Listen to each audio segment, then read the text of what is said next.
Buenos días, les voy a hablar sobre la genealogía del problema social, la identidad de género. Mi nombre es Carlos Silva Guarnizo, estudiante de genealogía.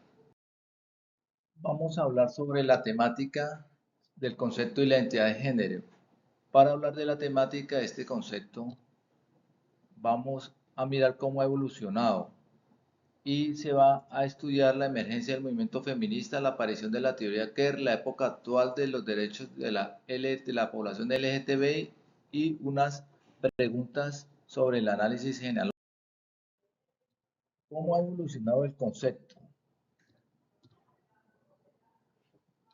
El concepto ha evolucionado desde el siglo XIX, cuando se comenzaron a clasificar las diferentes patologías y prácticas de la identidad de género.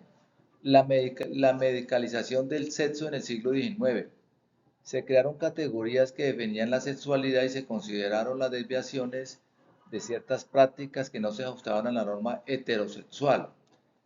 ¿Cuáles fueron los impactos de esta medicalización? Las identidades no normativas fueron patologizadas, considerándose anormales o enfermas.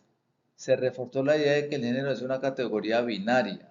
Se estigmatizó y se discriminó a las personas con identidades no normativas. ¿Cuáles son las consecuencias? Se limitaron las expresiones del género, dificultando la aceptación de la diversidad. El enfoque médico ha sido desafiado por movimientos de LGTBI y la teoría Kerr. La emergencia del movimiento feminista. Esta emergencia del movimiento feminista, en primer lugar, se centró en la lucha y en los derechos de las mujeres por el voto, por la igualdad de derechos laborales y educativos.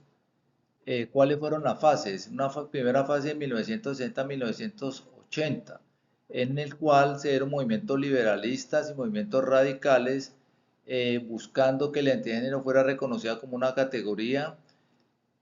También se cuestionó la idea de que el género es una categoría binaria, promoviendo el reconocimiento a la biodiversidad. ¿Cuáles fueron los impactos? Se empoderó a la mujer en su lucha por derecho y la autonomía, y este movimiento sentó las bases para el feminismo contemporáneo y la teoría. La siguiente fase fue la aparición de la teoría Kerr.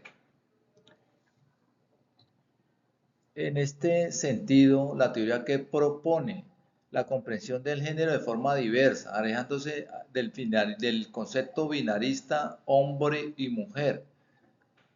¿Cómo contribuyó la teoría Kerr? Contribuyó a través de la performancia, que argumentaba que la teoría Kerr es una construcción social y cultural. Se cuestionó la esenciabilidad y la estabilidad del concepto binario y se incluyeron nuevas teorías no binarias como los transgéneros y el género fluido. Se reconoció la diversidad de género a través de la crítica de la heteronormatividad, desafiando la idea de la heterosexualidad como la única norma válida. La teoría Kerr politiza la identidad de género reconociendo potencialidades para oprimir o para liberar a las personas que tienen identidades diversas.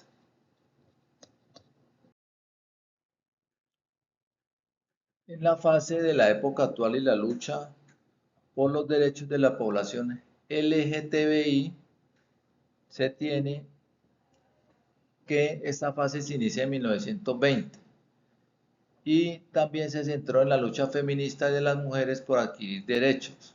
Se tienen autores como Simone de Beauvoir con el libro El segundo sexo, que estableció los fundamentos de la teoría feminista. Kate Miller con Sexual Politics, que analizó la relación entre el sexo y el poder. Y este movimiento sentó las bases para ciertos derechos de las mujeres y para que adquirieran autonomía, y sentó las bases para la época contemporánea. El análisis genealógico nos permite que hagamos unas preguntas orientadoras. Una primera pregunta: ¿cómo se ha definido la identidad de género? Pues hay que decir que la identidad de género se ha definido desde una serie de teorías como la medicalización, que han conducido a la discriminación y a considerar las diversas formas sociales como una enfermedad. Por esta razón, se tiene que tener en cuenta que la identidad de género es una construcción social que tiene que ver también con unas relaciones de poder. ¿Cómo se han utilizado estas categorías para la inclusión o exclusión de ciertos grupos?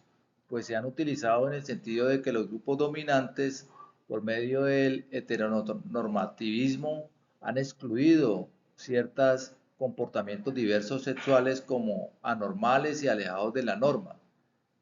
¿Cómo ha sido el rol de los discursos médicos, científicos y jurídicos en la construcción de la teoría de género? Pues ha sido una construcción que se ha evolucionado desde un concepto netamente patologizante a un concepto ya más científico y más integral en el cual la identidad de género se considera desde el punto de vista social. Por esa razón existe una historicidad en la construcción de la identidad de género, y asimismo se presenta una relación entre el poder y el conocimiento que configuran la identidad de género. Se hace muy importante resaltar el papel de la resistencia y de la subversión de los movimientos en la lucha por la igualdad de género. Se requiere una comprensión integral y transversal de la identidad de género que incluya categorización de esta, al igual que otras formas como el género y la raza. Muchas gracias por haberme permitido haber aprendido acerca de la identidad de la genealogía, por todo este retroalimentación que nos ha hablado docente en las teorías de Foucault para poder comprender cómo ha sido la evolución de los diferentes problemas sociales, en este caso la identidad de género.